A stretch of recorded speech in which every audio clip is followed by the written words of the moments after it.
Bonjour à tous, je vous remercie d'être tous là aujourd'hui pour ce webinaire du durable dans mon entreprise, pourquoi et comment. Donc avant de commencer, pour le bon déroulement du webinaire, je vous propose de désactiver vos caméras, vos micros. Et si vous voulez prendre la parole, vous pouvez privilégier la main virtuelle via Teams. Si vous avez des questions, n'hésitez pas à les poser via le chat et on y répondra à la moitié du webinaire et aussi à la fin. Et vous pourriez aussi prendre la parole. Pour information, les diapositives du webinaire, vous les recevrez par mail à la fin.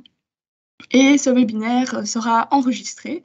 Donc, si vous écrivez quelque chose dans le chat ou si vous divisez quelque chose ou que vous allumez votre caméra, eh bien, ça peut se retrouver sur Internet, sur YouTube. Donc voilà, en ne disant rien maintenant, vous nous donnez votre accord implicitement. Mais donc voilà, si vous voulez pas que votre intervention soit diffusée, vous pouvez nous le signaler via le chat ou via par mail plus tard. Donc voilà. Alors, je me présente, moi c'est Béatrice Legrand et je suis consultante en développement durable et en sécurité alimentaire à Brufotech. Alors, que fait-on à Brufotech? Eh bien, Brufotech, c'est un service d'accompagnement en sécurité alimentaire et en développement durable. Alors concrètement, qu'est-ce qu'on fait? Eh bien, d'un côté, on va répondre à des questions ponctuelles ou des problèmes urgents liés à la législation, l'étiquetage, la demande d'agrément, etc. Et ce service, il est gratuit. Et d'un autre côté, eh bien, on va aider les entreprises, les porteurs de projets, pour une première mise en place ou dans le suivi d'une mise en place. Alors là, ce service, il est payant. Mais si vous remplissez les 3 conditions suivantes, à savoir être une petite ou une moyenne entreprise agroalimentaire, avoir le siège de production en région bruxelloise et ne pas avoir dépassé un montant de 200 000 € de subsides de minimis sur les 3 dernières années comptables, eh bien, ce service, il est subsidié par la région bruxelloise à 80 ou 50% selon ce que vous nous demandez comme service. Donc voilà, alors quand on parle de mise en place, ça peut être une mise en place d'une certification, d'un système d'autocontrôle, d'un agrément, etc. Donc voilà un peu une petite présentation de ce que fait Brufotech. Alors comme vous le savez, nous allons parler d'un sujet qu'on entend pas mal pour le moment, à savoir le durable. Alors vous vous demandez peut-être pourquoi je devrais faire du durable, car c'est pour les grandes entreprises, les entreprises qui polluent, ou bien c'est un effet de mode, de greenwashing. Donc voilà, on entend pas mal de choses. Et d'un autre côté, si je dois faire du durable, ok, mais par quoi devrais-je m'y prendre? Car c'est facile de dire, vas-y, fais du durable, c'est facile, mais il faut savoir aussi ce qui se cache derrière. Donc voilà, donc ce webinaire va aborder différents sujets. Donc tout d'abord, nous allons introduire ce qu'est le développement durable, puis le contextualiser à différentes échelles, donc au niveau international, européen, belge et bruxellois. Ensuite, nous parlerons du développement durable en pratique et de ses avantages. Et pour finir, la conclusion. Voilà. Alors, avant de commencer, je vous propose de faire un peu un tour de table et vous présenter rapidement. Donc, qui êtes-vous? Quelle est votre entreprise? Pourquoi suivez-vous ce webinaire? Que vous évoque le développement durable. Donc, vos réponses ne doivent pas être longues. C'est vraiment une phrase par réponse. Voilà. Qui veut commencer? Alors, je vois qu'il y a une Bénédicte. Est-ce que Bénédicte? Bonjour, vous m'entendez? Bonjour. Alors, bon, bah, du coup, moi, je m'appelle Bénédicte. Je travaille pour le groupe qui a des restaurants de brunch qui s'appelle Woodpecker. On a des kiosques également dans Bruxelles. Et j'ai un rôle un peu multitâche. Je suis un peu un couteau suisse dans l'entreprise, mais j'ai à cœur de vouloir un peu verdir nos activités, ce qui n'est pas toujours évident dans une entreprise qui est déjà active depuis un bon petit moment. Le développement durable, pour moi, c'est quelque chose de nécessaire parce qu'on va juste droit dans le mur. Ok, merci beaucoup pour votre réponse. Ok, on va passer à Carolina Oliveira.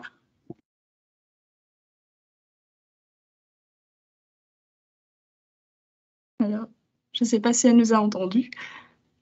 Carolina Oliveira, est-ce que vous pourriez vous présenter? Carolina a répondu dans le chat qu'elle est responsable qualité dans la Oui, chocolaterie ah, Baku. effectivement. Peut-être qu'elle n'a pas de micro. Ok, ça va. Et est-ce que vous pourriez nous dire que vous évoquez le développement durable? Je ne sais pas si... Ok, ça va. Bah, on va passer à la personne suivante. Et, Jessica? Oui, bonjour. Voilà, je me présente, Jessica. Voilà, je travaille pour l'hôtel Van Belt qui se situe à Anderlecht. Voilà, moi je suis en fait un peu aussi multitâche dans l'entreprise. Ma responsable est partie depuis 1 an et demi et j'ai repris un peu ses responsabilités. Alors je travaille tout ce qui est cuisine, le bar et service petit déjeuner. Et voilà, c'est mon patron qui m'a inscrit à cette formation. Et voilà, pour moi ici, ben, je ne savais pas c'était quoi le développement durable. Ben, aujourd'hui, je vais un peu apprendre à quoi consiste cette formation. Ok, Oui. super. J'espère que vous avez trouvé vos réponses. Ben, j'espère aussi. Pour moi, c'est nouveau. Ok, super. Ok, la personne suivante, Virginie Vanessa.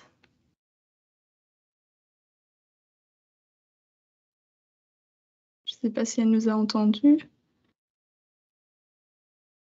Virginie Vanessa?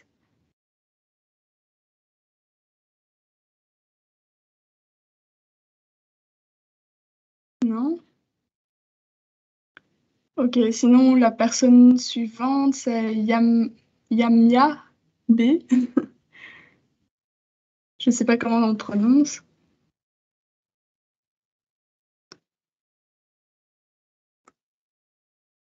La personne. Ok, sinon il y a Yannick. Bonjour tout le monde, Yannick Verheyen, je suis un ancien acteur du domaine de l'agroalimentaire, précisément dans les produits de la mer. J'ai à cœur de continuer à suivre un petit peu le développement dans ce secteur et certainement, évidemment, la notion et les valeurs du développement durable. Donc, je me remets un petit peu à flot et j'ai le plaisir, en plus, de présider pour l'instant les destinées de cette belle ASBL. Bon webinaire à tous. Merci. Ok, eh bien on va maintenant commencer le webinaire, donc toutes vos réponses sont intéressantes. Maintenant on va essayer donc de répondre à la question qu'est-ce que le développement durable en abordant plusieurs sujets. Alors le premier, eh bien c'est la durabilité que je vais vous illustrer par ce schéma. Donc celui-ci, ça représente la biosphère. Qu'est-ce que c'est la biosphère? Eh bien c'est là où on va retrouver tout ce qui est vivant, donc les plantes, les animaux, les êtres humains, etc. Cette biosphère, on va la retrouver dans différents compartiments, à savoir l'atmosphère, donc l'air, l'hydrosphère, l'eau, et la lithosphère au niveau du sol.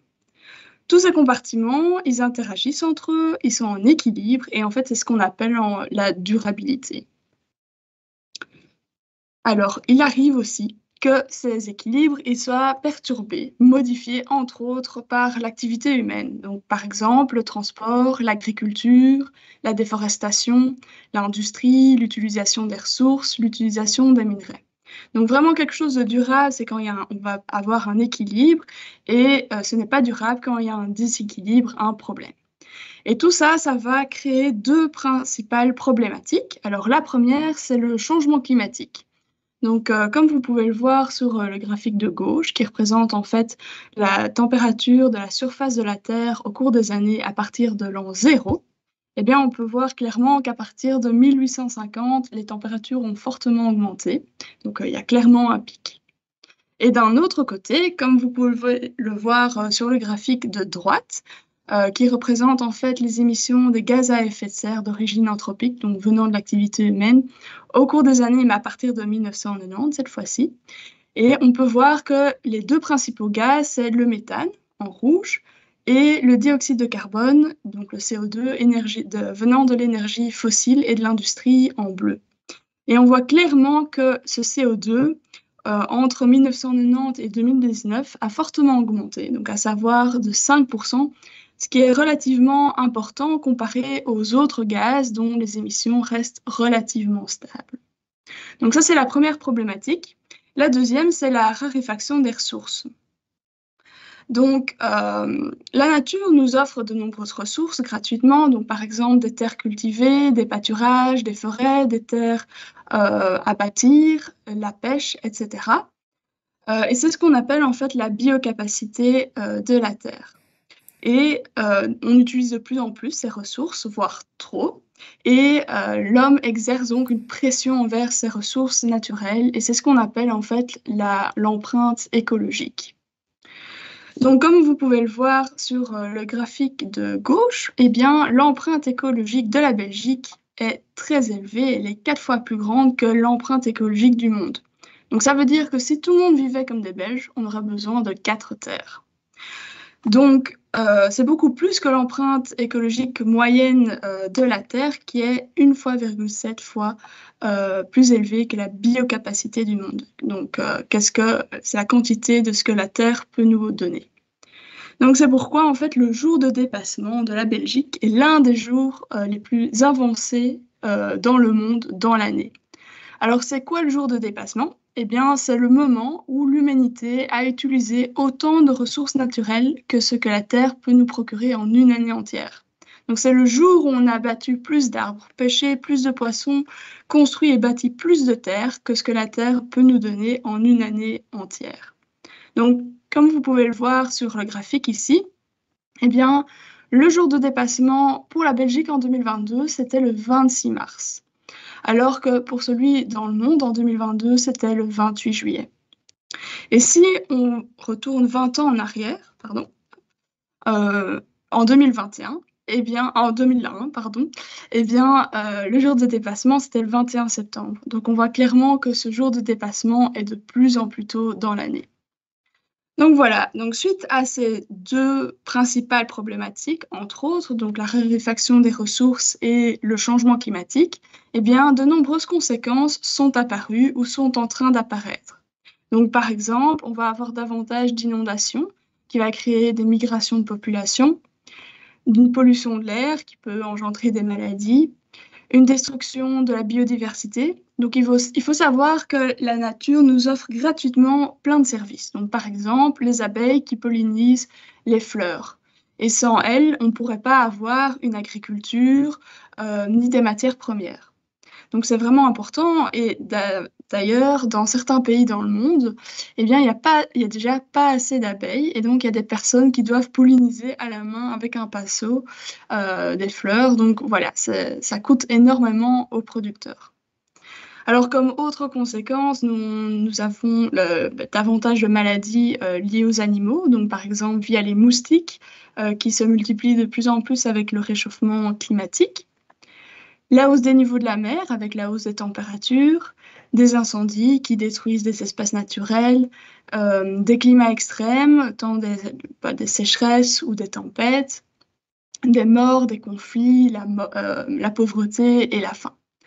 Alors, toutes ces conséquences ne sont pas isolées, il y en a plein d'autres et elles sont interconnectées. Donc, par exemple, la hausse des températures va augmenter le niveau de la mer. Donc, certaines terres vont être immergées. Donc, des populations vont devoir se déplacer et cela peut créer des conflits. Et donc, indirectement, de la pauvreté, de la faim et ainsi que des morts.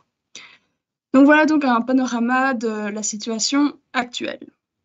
Alors, tant avec la crise de Covid-19 que l'on vient d'avoir, la guerre en Ukraine qui cause des problèmes d'approvisionnement, une crise énergétique, etc., eh bien, le changement climatique et la raréfaction des ressources sont tous deux sources de risques pour une entreprise telle que la vôtre.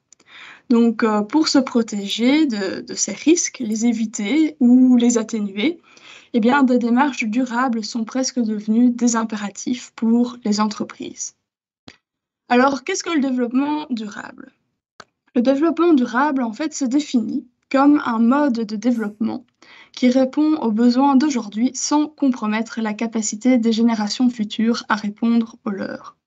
Et cela en tenant compte de différents enjeux. Alors pour ceux qui sont déjà sensibilisés au développement durable, vous savez qu'il peut être représenté sous différents concepts, dont un où il y a 3 cercles qui se chevauchent. Mais cette représentation est en train de changer. Et maintenant, on va plutôt représenter le développement durable sous forme de 3 cercles imbriqués comme ceci, où l'environnement englobe les enjeux sociaux et les enjeux économiques. Donc ça veut dire que sans environnement, il ne peut pas y avoir activité humaine au sens de la vie sociale en société, ni économie. Mais par contre, l'existence de l'environnement est tout à fait possible sans activité humaine et sans économie. Donc voilà. Donc le développement durable à retenir, eh bien, c'est tenir compte des enjeux environnementaux, sociaux et économiques. Alors, essayons maintenant de situer le développement durable dans son contexte. Donc, du point de vue global, il est clair que les différents États dans le monde sont conscients des problématiques environnementales, sociales et économiques. Il y a plein de choses qui doivent se faire et c'est pourquoi les différents États se sont rassemblés pour mettre en place des programmes d'action. Alors, il y en a 3 principaux dont on va parler aujourd'hui qui sont à la base du développement durable et qui sont interconnectés entre eux. Alors, le premier, c'est l'accord de Paris qui a été lancé en 2015, qui est un traité international juridiquement contraignant qui concerne donc le changement climatique et il vise en fait à limiter le réchauffement au-dessous de 2 degrés, de préférence 1,5 degré par rapport au niveau pré-industriel. Ensuite, il y a le cadre d'action de Sendai pour la réduction des risques des catastrophes. Et le 3e programme, c'est le programme de développement durable pour l'horizon 2030 et il est caractérisé par 17 objectifs de développement durable, donc les ODD, objectifs de développement durable. Alors on va voir ces derniers plus en détail maintenant. Donc les voici. Donc ces 17 objectifs de développement durable, ils peuvent être classés selon le concept que l'on vient de voir. Donc les enjeux environnementaux qui englobent les enjeux sociétaux et économiques. Donc, comme vous pouvez le voir, parmi les enjeux environnementaux, il y a les objectifs pour protéger la vie terrestre et la vie aquatique. Parmi les objectifs liés aux enjeux sociétaux, il y a la consommation et la production responsable ou l'égalité entre les sexes. Parmi les objectifs liés aux enjeux économiques, il y a par exemple inégalité réduite, industrie, innovation et infrastructure. Et le tout est surmonté par un objectif qui fait le lien entre les différents enjeux qui est le partenariat pour la réalisation des objectifs. Alors, la plupart des pays se sont engagés à respecter ces objectifs de développement durable. Cet engagement, par exemple, peut passer par des textes contraignants, par exemple. Donc, ces ODD, donc objectifs de développement durable, servent de boussole dans des décisions politiques au niveau européen, au niveau belge, au niveau régional et même communal, etc. Alors, pour que cette boussole soit correctement réglée, il y a des indicateurs pour quantifier ces objectifs. Donc, par exemple, ici en Belgique, les voici.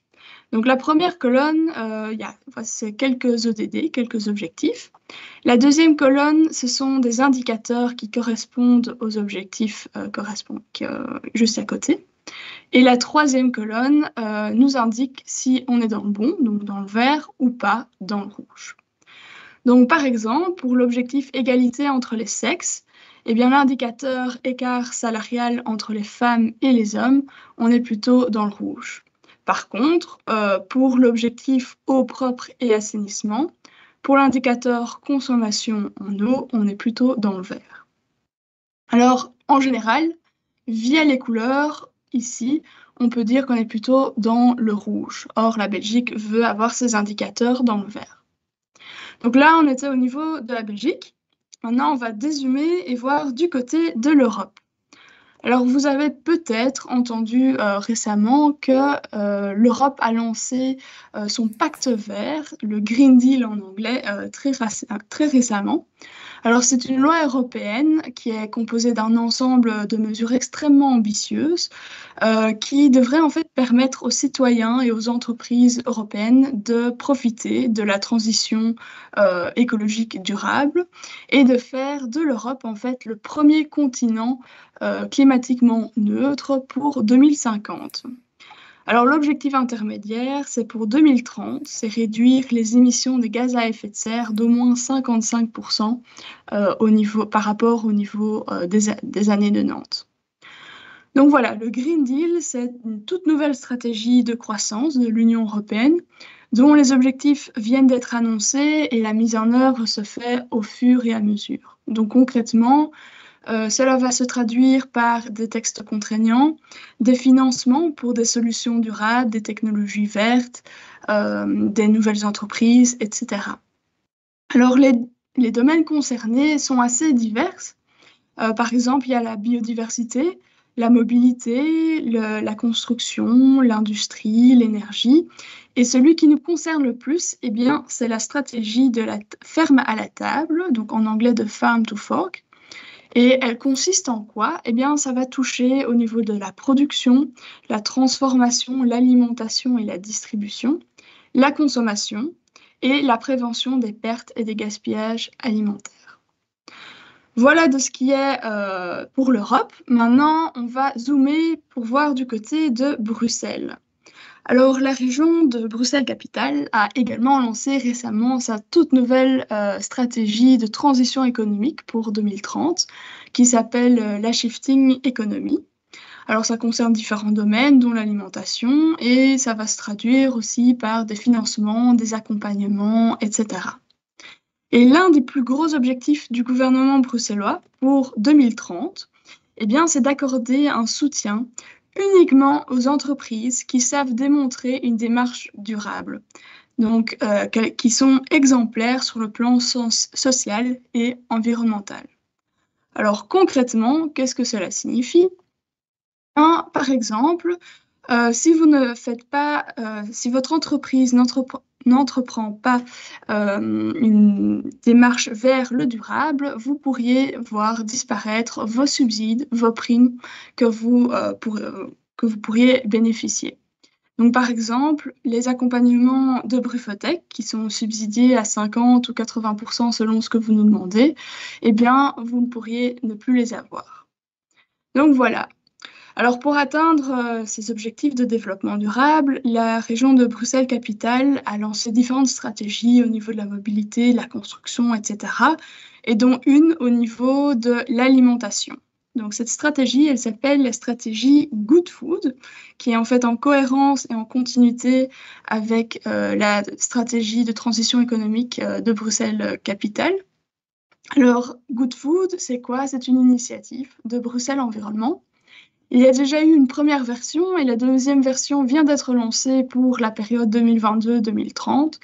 Et son but, c'est de lancer une transition du système alimentaire en région bruxelloise vers plus de durabilité. Donc, ça peut concerner différents secteurs comme la transformation, la production, le commerce, les restaurants et les cantines, etc. Donc, concrètement, la stratégie Good Food a permis de mettre en place le label Good Food pour les restaurants et les cantines. Ça a permis également le financement pour des projets en agriculture urbaine. Voilà, c'est quelques exemples et il y en a plein d'autres. Donc maintenant, j'espère que vous avez une vision un peu plus claire du contexte du développement durable. Il y a énormément de choses à faire et c'est pas demain qu'il va falloir bouger, mais c'est vraiment dès aujourd'hui. Alors maintenant, vous vous posez peut-être, probablement la question, ok, je vais faire du durable, mais en pratique, qu'est-ce que je peux faire?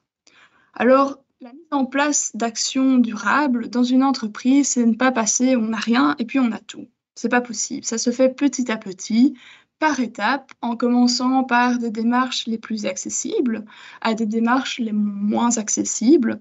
Et ça va dépendre de votre entreprise, de son contexte, de sa taille, de ses valeurs, de ce qu'elle produit, de ses moyens, etc. Donc ça dépend vraiment de votre entreprise. C'est très personnalisé. Donc les démarches les plus accessibles, on va les appeler ici des actions ciblées. Alors, on peut les catégoriser de différentes manières. Ici, on a décidé de les organiser en 6 thématiques différentes. Donc, on va avoir la thématique déchets, la thématique énergie, la thématique eau, la thématique sociale, la thématique matières premières et une thématique autre dans laquelle on va mettre toutes les actions ciblées qui ne peuvent pas être mises dans les autres thématiques. Donc, par exemple, impact environnemental, la biodiversité, etc. Donc maintenant, je vais vous demander de brainstormer via un booklab. Ok, donc on va un peu parcourir un peu tout ce que vous avez mis. Donc le but de ce brainstorming, c'est vraiment d'échanger un peu vos expériences que vous avez mis en place dans votre entreprise, mais c'est aussi pour vous faire réaliser qu'en fait, il y a énormément de possibilités au niveau des démarches durables. Et il y en a plein qu'on ne peut pas penser à tout, c'est impossible. Donc voilà. Alors, par exemple, au niveau des déchets, on peut penser de différentes manières. On peut penser au niveau, par exemple, de la source des déchets. Donc, par exemple, créer un produit avec un minimum d'emballage, donc réduire la quantité d'emballage pour votre produit. Mais vous pouvez aussi penser au niveau de la sortie des déchets, donc par exemple, comme vous avez noté, mieux trier les déchets, ou bien fabriquer un produit avec des sous-produits qui auraient dû être jetés à la base. Donc voilà, on peut aller dans toutes les directions. Au niveau énergie, pareil, on peut penser d'un côté au niveau de la source, donc par exemple le choix du fournisseur, ou utiliser des panneaux solaires comme certains ont noté. Mais vous pouvez aussi penser à la consommation, donc par exemple utiliser des ampoules économiques, etc. Au niveau de l'eau, pareil, on peut aller dans 3 différentes directions possibles. Par exemple, au niveau de la source, par exemple utiliser de l'eau de pluie pour les toilettes. On peut aussi penser au niveau de la consommation. Donc, par exemple, acheter des pommes de douche économiques pour réduire la consommation en eau. Ou aussi surveiller la consommation de la machine via le compteur. Et on peut aussi penser au niveau de la sortie. Donc, par exemple, traiter vos eaux usées à la sortie de votre entreprise.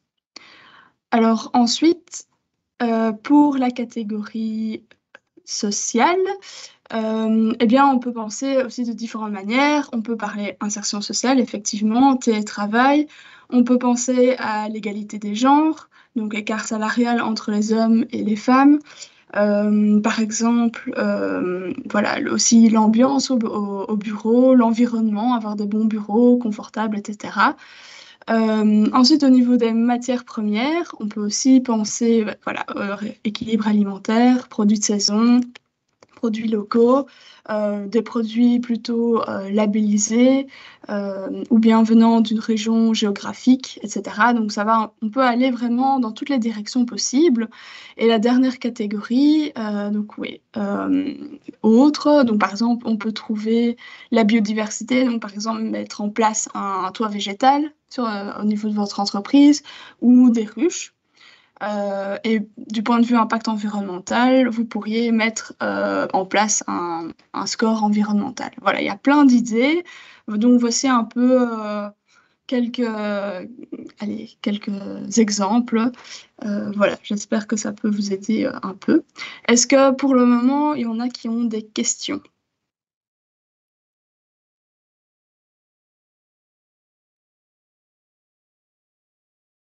Non? Bon, je vais alors continuer. Alors, pour agrémenter les idées que vous avez données, sachez que vous pouvez retrouver les précédents séminaires de Prufotech sur notre chaîne YouTube, si jamais vous n'avez pas pu y participer. Vous trouverez le lien à la fin du webinaire. Alors, ce webinaire, il touche différents sujets, comme par exemple l'emballage alimentaire, la livraison en vélo cargo et camionnette électrique, l'impact environnemental et sur les invendus en entreprise alimentaire. Et bientôt, le 17 novembre, eh bien, il va y avoir un atelier pratique sur la lactofermentation des légumes. Alors, donc maintenant on a fini avec les actions ciblées. Maintenant, on va aller voir au niveau des certifications. Alors, on a dressé toute une liste de certifications possibles pour des entreprises agroalimentaires et qui sont classées en différentes catégories. Il y a pas, voilà, on a décidé de les classer comme ça. Il n'y a pas une bonne ou une mauvaise manière. Donc voilà, dans un premier temps, on va parler des certifications de produits. Alors qui sont en général moins accessibles que des actions ciblées, mais de nouveau, ça dépend du contexte de votre entreprise. Alors pourquoi elles sont moins accessibles? Car d'un côté, cela implique de respecter un cahier des charges et de réaliser un audit pour obtenir cette certification. Alors, on ne va pas aller dans les détails pour chaque certification, mais pour chacune d'elles, eh bien, vous allez voir dans le tableau la catégorie à laquelle elle appartient. Donc ici, c'est une certification agriculture et transformation biologique. Le nom de la certification et le logo. Ensuite, est-ce que cette certification concerne des aspects environnementaux ou économiques, sociaux ou bien-être animal ou de qualité? Donc ici, par exemple, cette certification bio concerne uniquement des aspects environnementaux. Qu'est-ce qui est certifié? Car certaines certifications concernent des produits spécifiques. Donc ici, c'est tous les produits alimentaires. Quelle est l'origine de la certification? Est-ce que c'est une certification internationale, européenne, belge, bruxelloise, ou etc. Que signifie brièvement la mise en place de la certification? Et quelques liens utiles que vous pouvez consulter par après. Alors survolons maintenant les différentes catégories de certification.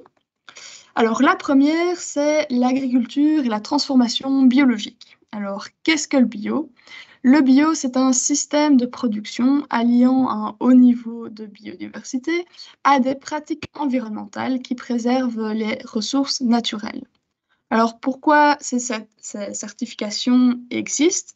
Eh bien, certaines personnes considèrent que l'agriculture conventionnelle pose des problèmes au niveau environnemental. Alors la plus connue, c'est la certification européenne avec l'Eurofeuille que vous reconnaissez très certainement. Ensuite, il y a Biogarantie, qui est un label bio belge, qui reprend en fait les mêmes exigences que la certification européenne, mais avec des exigences supplémentaires et qui comprend des secteurs qui ne sont pas compris dans la certification européenne.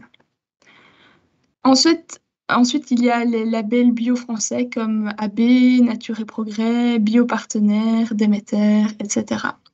Et d'autres labels venant de distributeurs.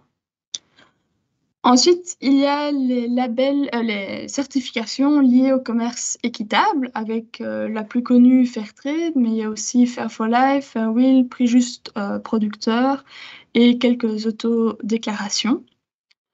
Alors, qu'est-ce que le commerce équitable? Eh bien, c'est une relation qui vise un rapport équilibré entre le producteur-consommateur dans les pays développés et dans les pays en voie de développement. Donc, le consommateur achète un produit à un prix juste pour garantir au producteur une juste rémunération de son travail dans un cadre social et environnemental ainsi préservé. Donc, en fait, la certification du commerce équitable, elle est née suite à la volonté est née de la volonté de réajuster le jeu du commerce international, qui fait reposer une forte pression sur les petits producteurs et des artisans de pays en voie de développement.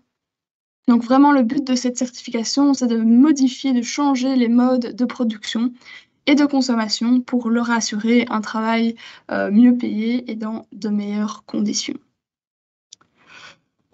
Ensuite, on va avoir les certifications liées à la pêche et l'aquaculture durable, avec les deux plus connus, c'est l'ASC pour l'aquaculture et MSC pour la pêche. Alors, ces certifications répondent, entre autres, à la problématique de surpêche. Donc, par exemple, comme vous le savez, le réservoir de poissons est en train de clairement diminuer. Ensuite, on va avoir des certifications liées à l'agriculture et la transformation durable. Donc, c'est des certifications qui ne rentrent pas dans les catégories précédentes, mais qui interviennent dans au moins un des 3 enjeux du développement durable, à savoir des enjeux environnementaux, sociaux et ou économiques. Donc, dans cette catégorie, on va retrouver la certification Rainforest Alliance, Global Gap, Flandria, etc. Alors, toutes les catégories de certification de produits qu'on vient de voir concernent principalement la manière dont le produit est cultivé, fabriqué, produit. Maintenant, nous allons voir une catégorie de certification de produits qui touche plus le pourquoi et comment le produit est consommé. Cette catégorie, c'est les certifications d'alimentation durable. Alors, qu'est-ce que l'alimentation durable? Eh bien, c'est l'ensemble des pratiques alimentaires qui visent à nourrir les êtres humains aujourd'hui et demain, en qualité et en quantité suffisante, dans le respect de l'environnement, en étant accessible économiquement et rémunératrice sur l'ensemble de la chaîne alimentaire. Alors pourquoi cette certification? Eh bien, certaines personnes considèrent que manger de la viande, manger non bio, manger non local, c'est mauvais pour l'environnement et pour la santé. Donc, ces personnes vont changer, privilégier des régimes alimentaires durables.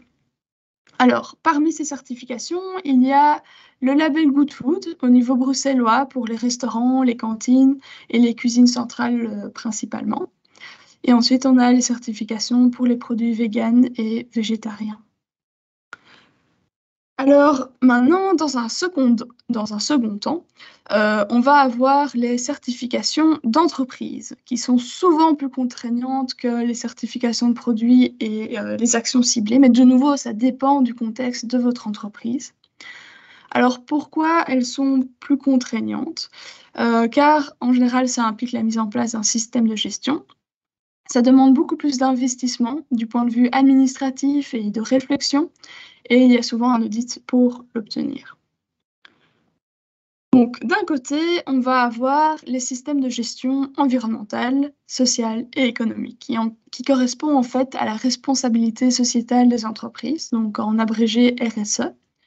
Alors, cette responsabilité, elle a été définie en 2011 par la Commission européenne comme étant une intégration volontaire par les entreprises des préoccupations sociales et environnementales à leur activité commerciale et leurs relations avec leurs parties prenantes. Donc concrètement, c'est quoi? C'est une stratégie de management, de communication, de développement qui prend en compte les enjeux économiques, sociétaux, environnementaux au sein des activités de l'entreprise. Alors, est-ce qu'un RSE, c'est obligatoire? Eh bien, non. Mais il y a eu récemment une proposition de directive sur le devoir de diligence qui correspond en fait à la RSE, qui a été adoptée par la Commission européenne. Alors, ça concerne directement les grandes entreprises, mais pas que. Pourquoi? Parce qu'un RSE, ça va tenir compte de toutes les parties prenantes, donc tous les acteurs internes et externes de votre entreprise. Ça peut être des clients, des fournisseurs, des prestataires, des actionnaires, le personnel de l'entreprise, etc. Donc, vous pourriez très bien faire partie des parties prenantes d'une plus grande entreprise qui doit faire un RSE. Par exemple, si vous leur fournissez des matières premières. Donc voilà, donc il est possible qu'on vous demande qu'est-ce que vous faites au niveau environnemental, social, économique. Donc vous devez être préparé à répondre à ça. Et donc c'est bien parfois d'avoir un petit RSE chez vous. Alors il existe différents outils pour mettre en place un RSE. Par exemple, il y a la norme internationale, l'ISO 26000. Il y a un kit RSE qui a été réalisé par deux organisations françaises, ANIA, AXIA. Ce kit RSE, il est vraiment spécifique pour justement des entreprises agroalimentaires. Le Global Reporting Initiative, il y a aussi le guide de l'OCDE et il y en a certainement d'autres outils qui existent. Alors concrètement, un RSE, c'est quoi? Eh bien, c'est faire vraiment une analyse des impacts de votre entreprise, de voir un peu où sont les risques, les opportunités, mettre en place des mesures préventives, voir vraiment faire attention aux obligations de conformité. Et ça, selon pour chaque phase de vie du produit et pour toutes les activités de l'entreprise.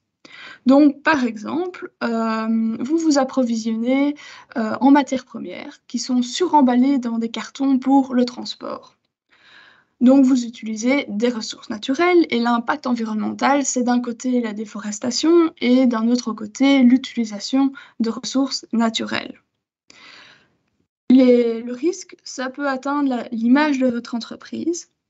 Et les pistes d'action seraient par exemple de demander à votre fournisseur de limiter la quantité de carton ou bien d'utiliser des cartons labellisés ou éco-conçus par exemple. Donc voilà un petit exemple en quoi ça consiste un RSE.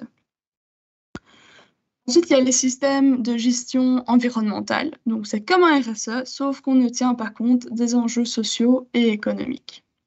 Donc, au niveau international, il y a la norme ISO 14001 et au niveau européen, il y a l'EMAS. Donc, l'EMAS est plus complet comparé à l'ISO 14001 et il va exiger une communication par les entreprises d'une déclaration environnementale aux différentes parties prenantes de l'entreprise.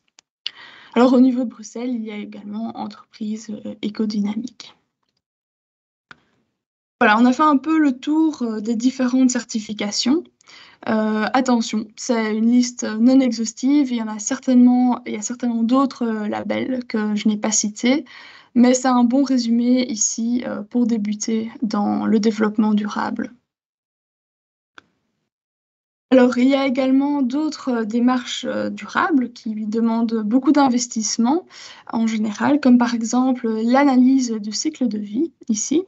Alors, l'ACV, en abrégé, c'est une méthode d'évaluation normalisée permettant de réaliser un bilan environnemental multicritères et multi-étapes d'un système sur l'ensemble de son cycle de vie.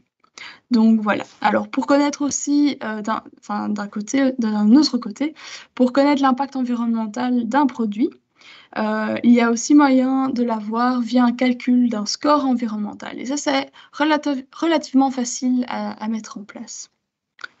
Alors, sachez que Brufotech a réalisé un séminaire à ce sujet sur l'impact environnemental que vous pouvez trouver sur notre chaîne YouTube. Donc, pour que vous ayez une petite idée, eh bien, l'impact le plus grand au niveau environnemental pour les aliments, c'est surtout au niveau de l'agriculture. Surtout, mais pas tout le temps, hein, ça dépend de nouveau du produit, puis de la transformation et puis de l'emballage. Alors, à quoi ça sert de connaître l'impact environnemental de vos produits?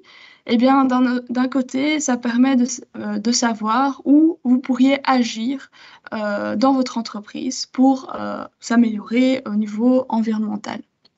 Ça permet également de pouvoir avoir un affichage environnemental sur vos produits. Et à quoi ça sert un affichage environnemental? Eh bien, c'est communiquer sur ce que vous faites au niveau environnemental à vos clients. C'est aussi un argument de vente comme le Nutri-Score ou le label bio, etc. Alors, on va revenir sur pourquoi faire du durable. Au début du séminaire, on a commencé par pourquoi je devrais faire du durable du point de vue contextuel.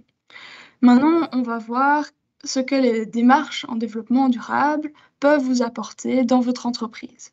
Alors, de nouveau, ça dépend de votre entreprise. Vous n'allez pas avoir tous les avantages, mais certains. Alors, ces avantages, on les a classés en 4 catégories. On va avoir les avantages économiques pour votre entreprise, les avantages environnementaux, les avantages sociaux et les avantages réglementaires et organisationnels. Tout d'abord, il y a les avantages économiques. Donc, par exemple, faire du durable, ça permet d'obtenir de nouveaux marchés, de nouveaux clients. Ça permet d'économiser et d'augmenter les résultats financiers. Donc, par exemple, si vous décidez de faire attention à votre consommation en eau et en énergie, eh bien, votre facture devra diminuer et vous pourrez faire des bénéfices. Ça permet de fidéliser les clients. Donc, par exemple, via les labels, vous allez partager les valeurs de votre entreprise à vos clients et donc leur confiance à acheter vos produits augmentera. Alors, ça permet aussi de répondre aux demandes de différentes parties prenantes. Donc, par exemple, vous avez un client qui veut faire du bio. Avec un RSE, vous allez particulièrement faire attention à ça. Vous allez vous en rendre compte puisque vous allez devoir vous poser des questions sur les parties prenantes. Vous allez essayer de répondre à ces demandes et probablement vous allez pouvoir augmenter vos ventes parce que vous avez pu répondre à cette demande. Ensuite, faire du durable, c'est aussi faire concurrence, vous démarquer des autres entreprises, mais d'assurer aussi la pérennité et gérer les risques d'une entreprise. Donc, comme je vous l'ai dit en début de ce séminaire, eh bien, faire du durable, c'est vraiment prévenir des risques, les atténuer face aux différentes crises possibles que l'on peut avoir. Donc ça, c'est les avantages économiques. Maintenant, on va voir les avantages environnementaux. Donc, faire du durable, ça permet de participer à résoudre différents défis environnementaux, comme par exemple réduire l'utilisation des ressources, réduire les déchets, sensibiliser les parties prenantes et limiter le changement climatique. Voilà. Ensuite, il y a les avantages sociaux. Donc, par exemple, faire du durable, ça implique, par exemple, démanteler les barrières sociales. Donc, grâce à un RSE, par exemple, vous allez faire beaucoup plus attention à l'égalité entre les genres, l'écart salarial homme-femme, ou intégrer des personnes avec un handicap, etc. Ça permet aussi d'être crédible et réputé. Donc, vraiment, ça permet de donner une bonne image à votre entreprise.